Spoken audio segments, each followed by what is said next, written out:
Hello, everyone, and welcome back to our broadcast of the 2023 National Championships. We have one result in the open section. It was a very early draw as Andrew Tang repeated the position as white against Levon Aronian. And there we see, Maurice, before we even sat down, that game was like in the history books as Andrew made a quick draw.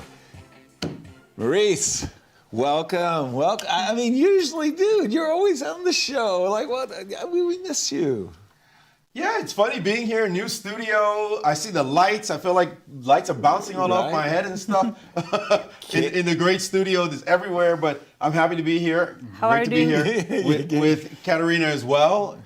Tell us and what looking you at do. Christian, looking like a boss. Isn't he look like a boss? Or like a weatherman, whichever way you want to put it. I would say boss. I mean, I'm loving it. I'm loving this new setup. what are you doing? What's going on in Maurice's world? Nice and retired and doing. No, I'm as busy as ever, man. Busy as ever. I'm doing chessable courses. Right. I just finished my second course, the Dark Forest course, Rampaging Rooks. Just came out. I'm proud about that one. Rampaging Yes, Rooks? indeed. And I also did. And I also finished 2 books. Books are coming out on April 2nd. Both books. Both companies had no clue, so they picked April 2nd as the date. So. Doing stuff, man, staying busy. So what are the Wow. books about? My one book is a children's book that's about my life. It's a storybook with actual drawings every page for young readers. Nice. Little Maurice learning chess.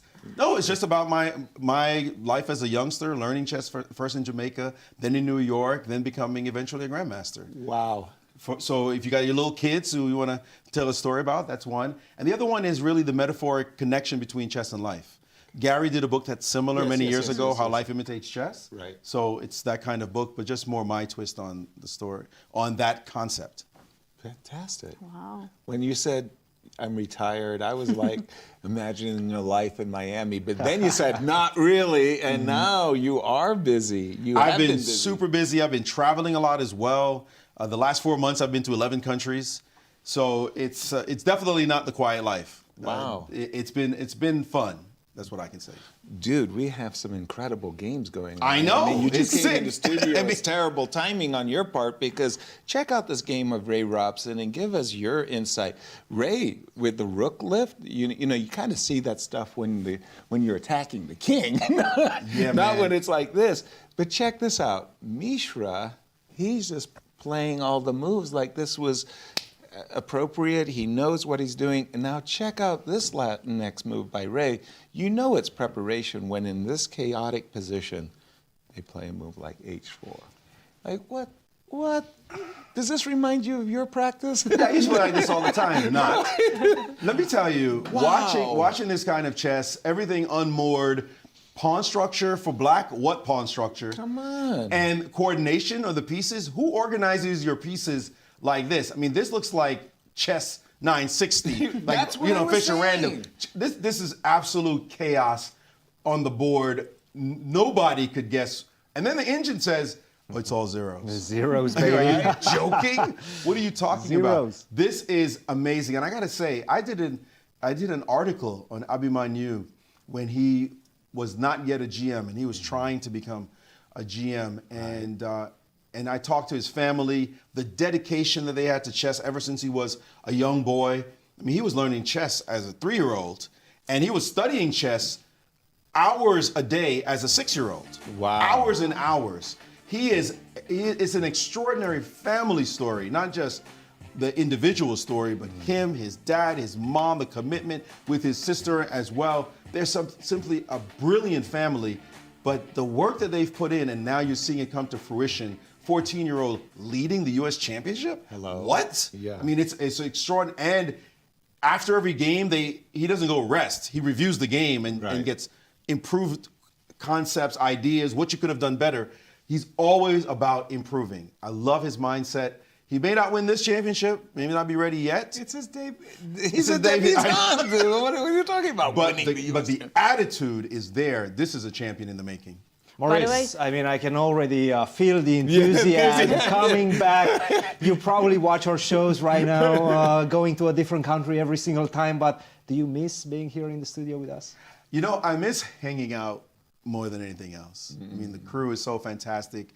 You all, Yasser, of course. Whenever we've been OGs for a while. Yeah, it's been back to World Championship matches. We're going back mid-90s. Yeah, right. We've done commentary. I've never worked with Kate, and I had the pleasure. So that I do miss.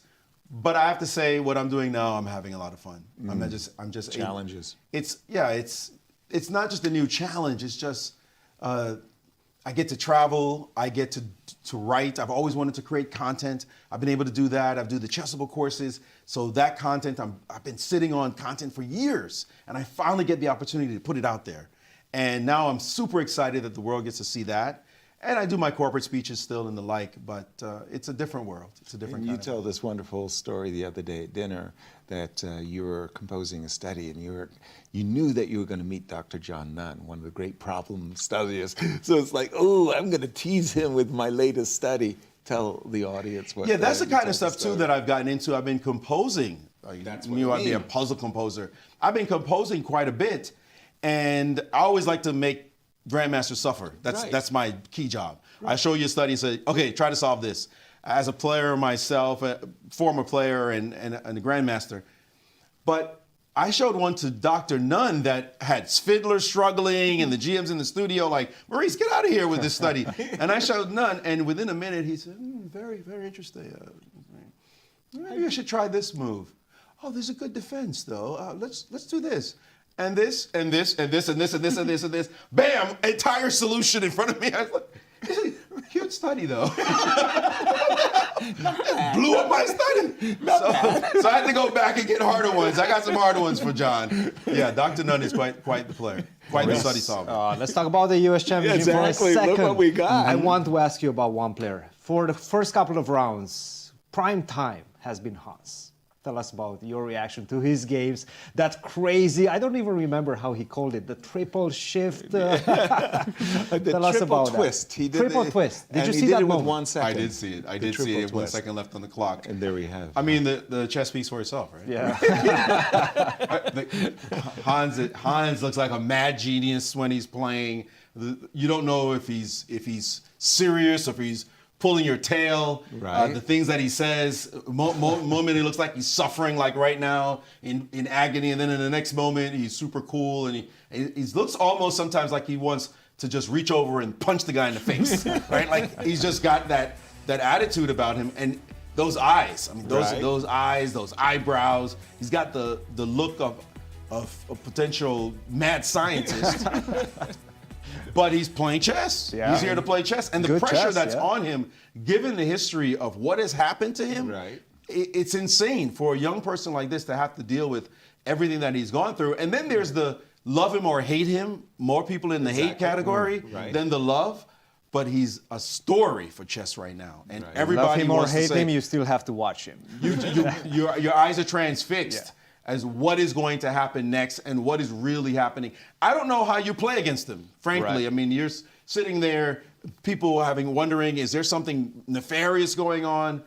It's an incredible tale, to be sure, that we're watching in the chess world. Exactly. Back to the chess.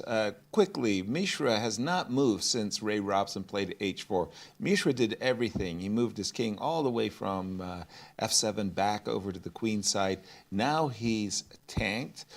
Your knee-jerk, would you rather play... Well, he just played the move queen d8, by the way. He did play just queen. played the move queen d8. That just And got by the way, we've been updated talking on about my- his really strong preparation, but he spent 20 minutes for the last move. So That he's probably was a out of surprise. preparation now. That was a surprise for him, that move. Before I walked in here, I was talking to Var in the back, and he was showing me this. We were both just like, Mesmerized, yeah. flabbergasted. Like, what is this? This is not chess. This Oh, is, you didn't analyze this position? How do you play chess like this Right. and play quickly at that? And the lack of coordination with the black pieces. White looks normal, right? Like Yeah, white looks like a position, knight, but then you have these crazy pieces that have just these, especially the pawn structure. But you look at the black pieces and they look silly, right? But there's a lot of them. There's a lot of them, and so the suggested move was queen to b4 was an alternative to queen d8, to d8. And this move, going after the pawn, potentially creating a couple of passers that you could be dynamic with as well.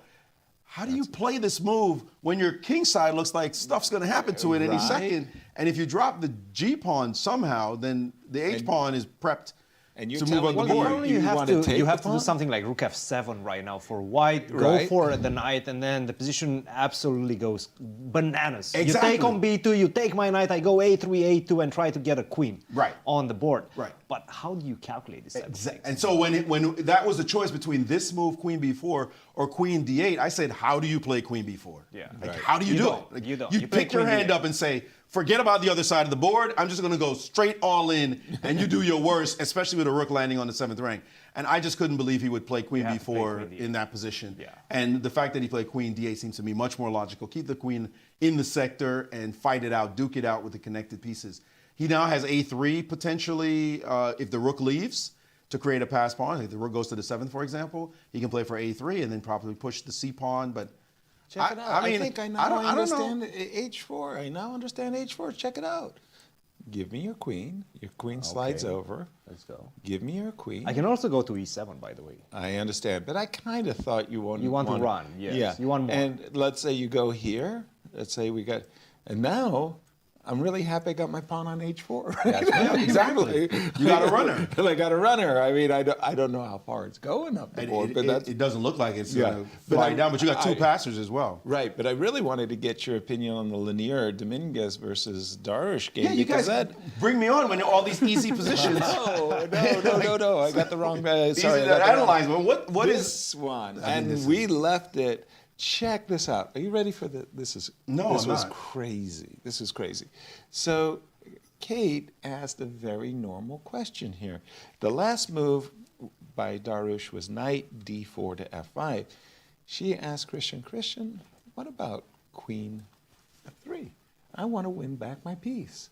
Well, Christian said, you can have it. Like you just went queen, like what? And the whole point was, if you do take it, now you're not checkmating Black's king, and there's always this king h7, king g6, and it's all good. Normal chess, right? Normal chess. Everyday moves you And see. then Christian said, well, what about rook a3 and rook f3? And we were all enthusiastic, and it's almost triple zeros. Well, you know what I have to do. You know what that's about. And In by a the way, 35 minute- Lanier has been thinking for 35 minutes.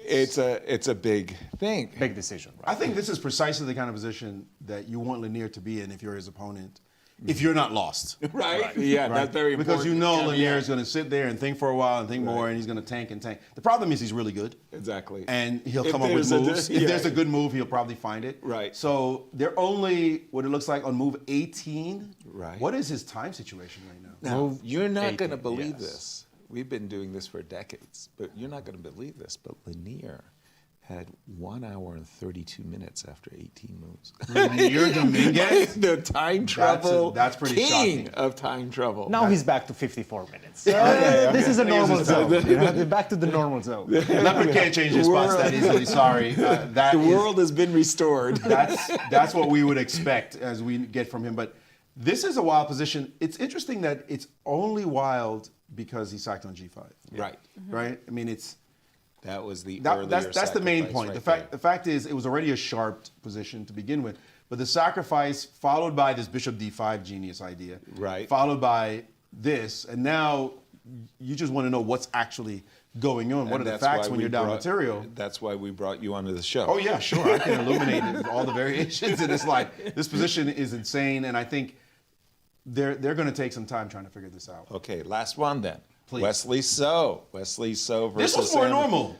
This was a lot more normal, I Okay, thought. okay, Yeah, it's a okay. pawn sack. All Well, right. you could sack a pawn in the structure. I think before this, when knight d5 happened, that was the real moment right Right here. here. Because after check, Wesley had to make a decision here because he entombed his own bishop with this exact moment in time, right? Right, Because with the the bishop move E3. is coming under attack. So this move e3 entombs your bishop, and as you go back to win your material, you have to accept this fractured structure. For your king. yeah. Right. And now this one is not one of those, it's totally unmoored, insane, we can't tell exactly what's going on positions. It's more like your king is weak. In fact, both kings are weak.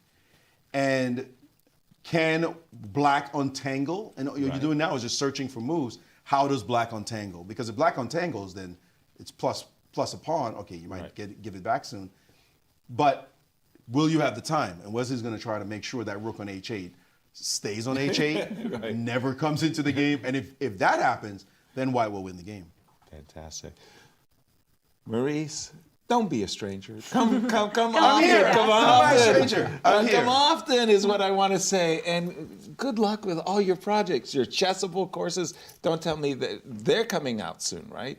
The chessable courses. The chessable, well, the last one, the Dark Forest Rampaging Rooks, landed on Monday. So it's out. People can go check it out. Congratulations. Absolutely. I'm very proud of the content there. For those who don't know what it's about, what the Dark Forest is, it's based on a quote that you know well. Exactly, the Michael quote of Tal's. Michael Tal. You must take your opponent into a deep, dark forest where 2 + 2 = 5, and the way out is only wide enough for one. And this is the kind of chess I like seeing that we see on the Dark board right forest. now. We're in the Dark Forest. So it's really about material imbalances, but not just basic material imbalance, but severe material imbalances. Rooks beating queens, bishop and 2 minors beating a queen or two rooks, double exchange sacrifices and the like. So it's crazy chess. All the positions look like the ones we've seen so far, just wild chess. But then I break it down and say, what are the factors that make you able to go into the Dark Forest and feel comfortable? Wow. So that's the fun one. And of course, more coming soon. The second one will be out in December is what they're looking at. And other courses as well coming out. In other words, you've been studying my games. I don't think any yes to see my games. Not even one of them. Sneak it in there for me. Hey, I'll pay you a little extra if you get a Yaz game in there. I don't think there are any Thank Dark you. Forest games in there Thank for you, you. Yaz, but it's been a fun Thank ride. you. Thank you for joining us, Maurice. And let's just take a quick look at the pairings, starting with the women, Kate. So we have